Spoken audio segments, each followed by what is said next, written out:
Assalamualaikum warahmatullahi wabarakatuh. Ia hanya gadis desa berusia 20 tahun, wajah polos, hati tulus, dan harapan besar demi keluarganya. Ia pikir, bekerja di negeri orang akan membawa rezeki. Tapi yang datang justru tekanan, ketakutan, dan pilihan sulit yang menguji harga dirinya. Ia tak pernah menduga bahwa sebuah gaun dan satu perintah akan mengubah seluruh hidupnya. Namun justru dari situ, keberanian mulai tumbuh. Ia tak lari. Ia melawan dengan cara yang tak disangka siapa dia sebenarnya, dan apa yang ia lakukan, hingga kisahnya mengguncang banyak hati. Kau mungkin belum mengenalnya, tapi kisah ini takkan bisa kau lupakan. Selamat datang di channel Tuan Story, tempat di mana setiap kisah punya makna, setiap cerita menyimpan hikmah, dan setiap drama kehidupan mengajarkan kita tentang cinta, sabar, dan iman. Di sini, kita akan menyelami kisah-kisah yang mungkin sederhana, tapi syarat pesan dan pelajaran hidup. Sebelum lanjut, mari kita ramaikan kolom komentar dengan sholawat kepada Nabi Muhammad SAW. Semoga setiap sholawat yang kita kirim jadi cahaya dalam hidup kita. Amin ya Robbal Alamin. Namanya Nisa. Usianya baru menginjak 20 tahun, namun kehidupan telah membuatnya matang sebelum waktunya. Ia berasal dari sebuah desa kecil di Cianjur, yang dikelilingi hamparan sawah dan angin yang selalu membawa wangi. Tanah basah, wajah Nisa bersih. Kulitnya putih cerah seperti melati yang baru mekar, dan rambut hitam panjangnya selalu dikunci rapi setiap hari. Sejak kecil, ia dikenal sebagai gadis yang sopan dan rajin membantu ibunya berdagang kue di pasar. Ayah Nisa meninggal 2 tahun lalu karena sakit yang tak kunjung sembuh. Sejak saat itu, rumah kecil mereka terasa sunyi. Ibunya mulai sakit-sakitan, dan adik semata wayangnya masih duduk di bangku SMP. Nisa tahu, kalau ia tak turun tangan membantu keluarga, maka kehidupan mereka akan semakin sulit. Setiap malam sebelum tidur, ia menatap langit-langit rumah dan berdoa agar diberi jalan keluar. Hingga suatu hari, seorang tetangga yang pernah bekerja di luar negeri bercerita tentang agen penyalur kerja yang bisa mengirim tenaga kerja ke luar negeri. Gajinya lumayan, Nis. Bisa buat bangun rumah juga, katanya. Kata-kata itu tertanam dalam benak Nisa. Setelah melewati proses yang panjang, akhirnya ia dikirim ke sebuah negara di Timur Tengah. Ia berangkat dengan membawa satu koper kecil, baju-baju secukupnya, dan foto keluarganya yang selalu ia simpan di dompet. Ia tidak menangis saat meninggalkan ibunya di terminal. Walau hatinya terasa berat, Nisa janji akan pulang bawa rezeki. Ucapnya pelan sambil mencium tangan sang ibu. Setibanya di bandara negara tujuan, ia dijemput oleh seseorang yang membawa papan nama bertuliskan Nisa binti Hendra. Degup jantungnya makin cepat, semua terasa asing bahasa, wajah-wajah, dan suasana kotanya. Tapi Nisa tetap tersenyum. Ia yakin semua ini akan menjadi awal yang baik. Nisa dibawa ke sebuah rumah besar, dengan gerbang tinggi dan taman yang luas. Rumah itu tampak megah dari luar, dan lebih mewah lagi dari dalam. Lampu gantung besar menggantung di langit-langit ruang tamu, dan karpet lembut membentang dari pintu hingga ke ujung tangga marmer. Di sana tinggal Tuan Kerim dan istrinya, serta 2 anak perempuan mereka yang masih kecil. Awalnya, Nisa merasa lega. Keluarga itu tampak baik. Ibu rumah tangga itu menyapanya dengan senyum dan menyuruhnya istirahat setelah perjalanan panjang. Besok kamu mulai kerja, ya, bantu-bantu di dapur dan jaga anak-anak kalau perlu, katanya lembut. Nisa mengangguk cepat. Dalam hati ia bersyukur, pekerjaannya terdengar tidak terlalu berat. Hari-hari pertama, Nisa menjalankan tugas dengan baik. Ia membersihkan rumah, mencuci baju, membantu memasak, dan sesekali menemani anak-anak. Bermain di taman belakang, Tuan Kerim jarang berbicara dengannya, dan jika pun bicara, hanya sepatah 2 patah kata. Tapi entah mengapa, setiap kali pria itu lewat, Nisa merasa hawa di sekitarnya berubah. Ada perasaan tak nyaman yang tak bisa ia jelaskan. Ia mencoba menepisnya. Mungkin hanya rasa canggung karena belum terbiasa, namun di malam keempat, sesuatu mulai terasa aneh. Tuan Kerim memanggil Nisa ke ruang kerjanya dengan alasan ingin bicara soal jadwal kerja. Di sana, ia menyodorkan selembar gaun mahal dan berkata, "Denggen tenong, besok malam kamu temani tamu istimewa kami, pakai ini ya." Nisa memandangi gaun itu dengan tatapan bingung. Warnanya merah terang, panjang hingga lutut, dengan potongan yang menurutnya tidak pantas untuk dikenakan di depan umum. Hatinya terasa tidak tenang. "Maaf Tuan, saya tidak biasa memakai baju seperti ini. ucapnya perlahan. Ia berharap penolakan halus itu cukup untuk membuat majikannya mengerti. Tapi Tuan Krim hanya tersenyum samar dan berkata, "Kamu hanya perlu bersikap bake. Tamu itu penting untuk urusan keluarga kami. Jangan buat kami malu." Nisa diam. Ia tidak ingin memperkeruh keadaan. Tapi hatinya merasa ada sesuatu yang salah. Dengan langkah ragu, ia membawa gaun itu kembali ke kamar. Malam itu, Nisa tidak bisa tidur. Ia duduk di atas kasur tipis di sudut ruangan kecilnya. Sambil menggenggam foto ibunya dan adiknya, matanya memerah. Ia mencoba mengingat wajah ibunya saat melepasnya pergi, wajah yang penuh harap. Penuh doa, "Apa ini yang harus aku jalani demi kalian?" Gumamnya lirih. Ia tahu, jika ia menyerah pada permintaan aneh itu, ia bisa saja kehilangan martabatnya. Tapi jika ia menolak, ia khawatir akan kehilangan pekerjaannya, bahkan mungkin dikirim pulang tanpa uang sepeser pun. Malam terasa begitu panjang, dan suara detak jam dinding semakin menambah gelisah di dada. Keesokan paginya, Nisa menghindari bertemu langsung dengan Tuan Kerim. Ia memilih membersihkan taman belakang lebih lama dari biasanya. Saat menyiram bunga, seorang tetangga yang lewat tersenyum padanya. Wanita itu mengenakan abaya hitam dan membawa 2 anak kecil. "Baru ya di sini?" tanya wanita itu dalam bahasa Inggris patah-patah. Nisa mengangguk. Mereka hanya mengobrol sebentar, tapi tatapan mata wanita itu seolah tahu ada sesuatu yang tak beres. Sebelum pergi, wanita itu menepuk bahu Nisa dan berkata, "Kalau butuh bantuan, cari saya, rumahku yang di ujung gang." Kata-kata itu seperti secercah cahaya bagi Nisa. Sore harinya, Nisa memberanikan diri menghubungi nomor darurat Kedutaan Besar Indonesia. Nomor itu ia catat di balik foto adiknya, diselipkan rapi di dalam dompet kecil. Dengan suara pelan, ia menelepon dari kamar mandi saat rumah sepi. "Saya Nisa, TKW asal Indonesia. Saya di negara ini, di rumah majikan yang memberi tekanan untuk melakukan hal yang tidak saya sanggupi," katanya pelan namun jelas. Petugas di seberang terdengar serius dan sopan. Mereka menanyakan alamat, nama majikan, dan kondisi Nisa saat itu. "Kami akan berusaha membantu secepatnya. Tetap tenang, dan jangan lakukan apapun yang bertentangan dengan hati nuranimu," kata suara di ujung telepon. Malam yang dimaksud pun tiba. Rumah dipenuhi aroma makanan mahal, dan tamu-tamu pria berseragam formal. Nisa sengaja mengurung diri di kamarnya. Ia tidak memakai gaun itu. Ia mengenakan pakaian biasa, dan berdoa sepanjang malam. Tuan Kerim sempat mengetuk pintunya 2 kali, tapi tidak memaksa masuk. Nisa tetap diam dan hanya memeluk foto. Keluarganya erat-erat. Ia percaya, dalam diamnya, ada kekuatan. Ia hanya perlu bertahan sedikit lebih lama. Dan benar saja, beberapa jam kemudian, suara kendaraan berhenti di depan rumah. Langkah kaki tergesa-gesa terdengar. Disusul suara-suara dalam bahasa asing yang tegas, Nisa membuka pintu sedikit, dan dari celah itu, ia melihat 2 pria dan 1 wanita, mengenakan rompi bertuliskan Embassy, berdiri di depan ruang tamu. Nisa berdiri kaku di ambang pintu kamarnya.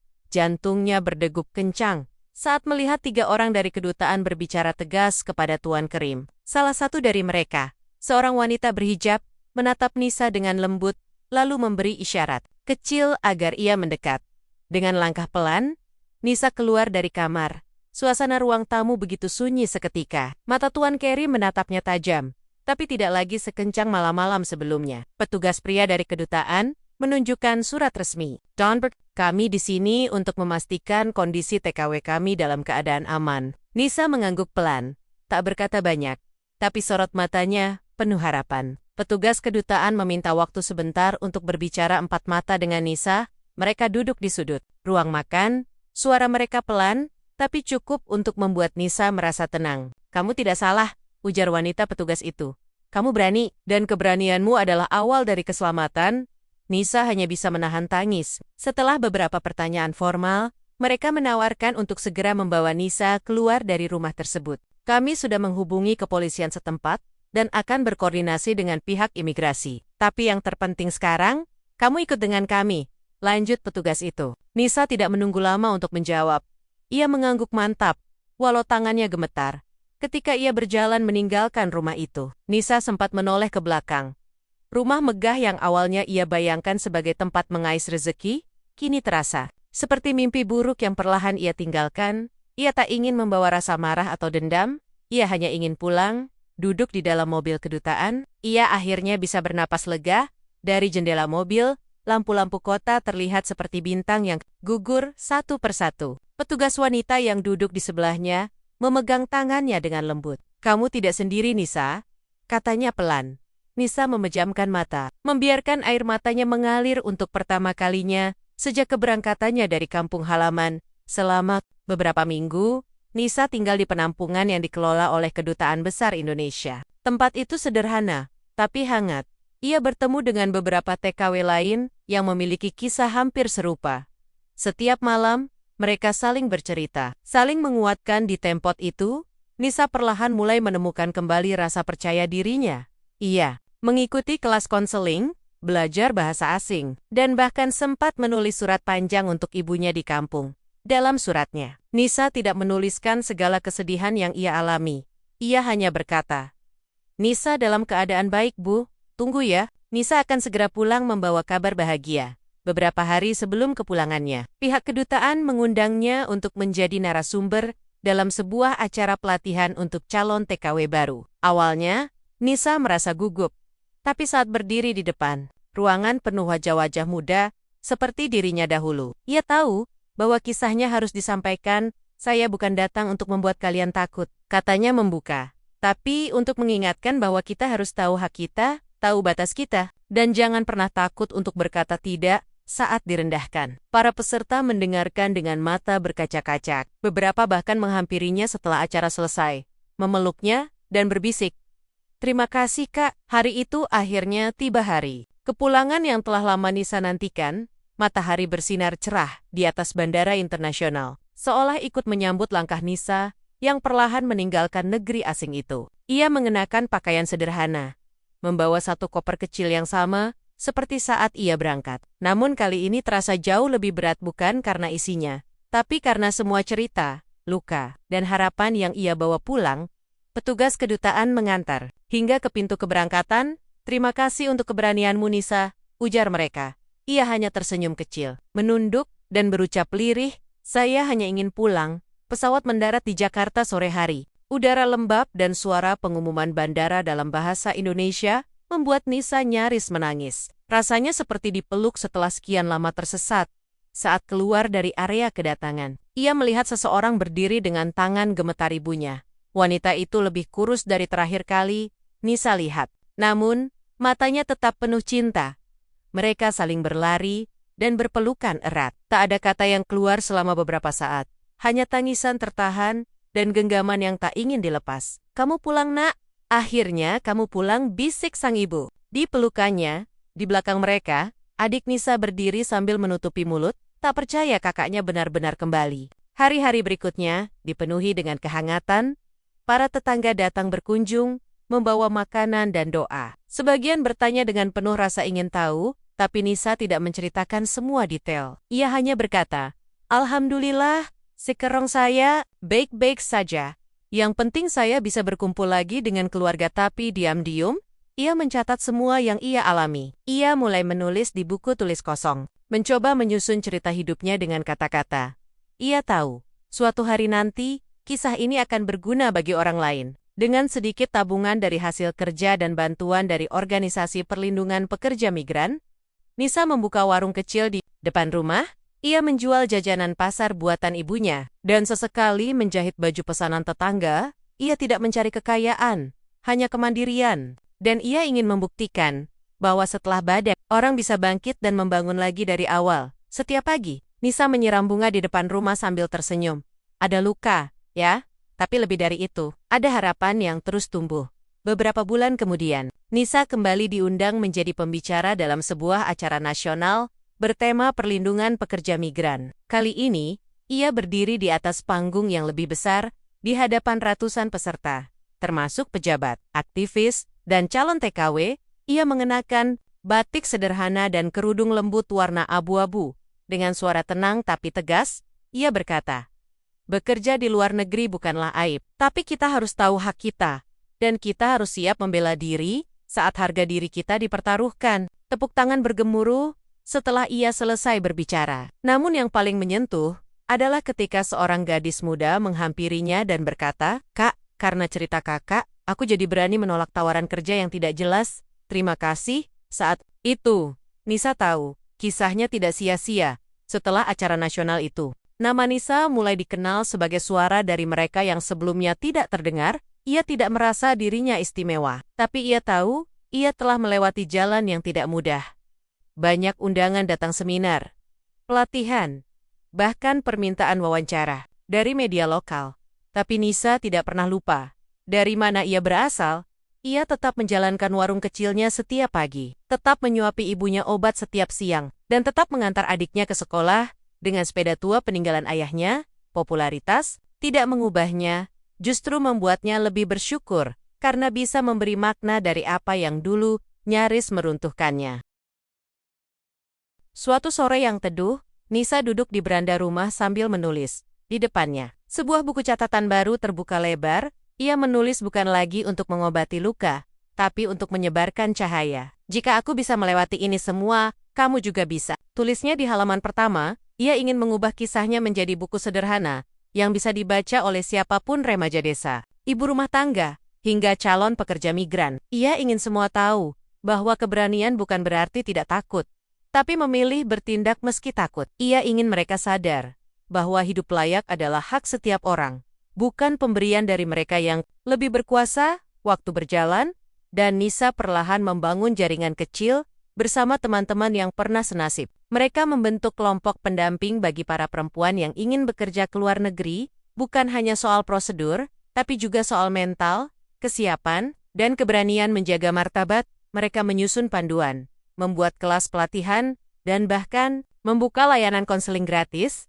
Nisa sendiri menjadi mentor utama. Ia tidak dibayar mahal, tapi hatinya penuh setiap kali melihat seorang perempuan bisa berkata, "Aku siap, tapi aku juga tahu hakku." Beberapa tahun kemudian, saat adiknya lulus kuliah dengan beasiswa, Nisa berdiri di barisan depan sambil menggenggam tangan ibunya. Air mata kebahagiaan mengalir tanpa suara. Ia tidak lagi melihat masa lalunya sebagai luka, tapi sebagai batu loncatan yang membentuknya menjadi wanita kuat hari ini. Dalam pidato kecilnya di acara keluarga, adiknya berkata, "Kak Nisa bukan hanya kakakku, dia pahlawan kami. Karena dia, aku bisa berdiri di sini." Semua hadirin bertepuk tangan, dan Nisa hanya tersenyum sambil menunduk. Karena ia tahu cinta yang tulus tidak perlu pengakuan. Ia hanya butuh dijalani dengan sepenuh hati. Suatu malam, saat bintang bertaburan di langit desa, Nisa duduk sendiri di beranda sambil menyeruput teh hangat. Angin berembus pelan, membawa aroma tanah dan dedaunan. Di pangkuannya, buku pertamanya telah selesai ditulis. Judulnya sederhana, "Aku Bukan Korban." Ia menatap langit dan berbisik, "Terima kasih, ya Allah, karena Kau jadikan luka sebagai jalan pulang." Dan di ujung cerita ini, kita tahu bahwa Nisa bukan lagi gadis 20 tahun yang takut dan bingung. Ia adalah perempuan yang memilih untuk melawan dengan ketenangan, memperjuangkan haknya dengan akal sehat, dan menginspirasi banyak hati yang pernah merasa sendiri. Kini ia bukan hanya penyintas, ia adalah pelita bagi banyak jiwa. Terima kasih sudah menyimak kisah hari ini di channel Tuan Story. Semoga cerita ini bisa menjadi pelajaran dan pengingat untuk kita semua. Kalau kamu merasa terinspirasi atau tersentuh, jangan lupa untuk like, subscribe, dan nyalakan lonceng notifikasinya, agar kamu nggak ketinggalan kisah-kisah penuh hikmah berikutnya. Wassalamualaikum warahmatullahi wabarakatuh.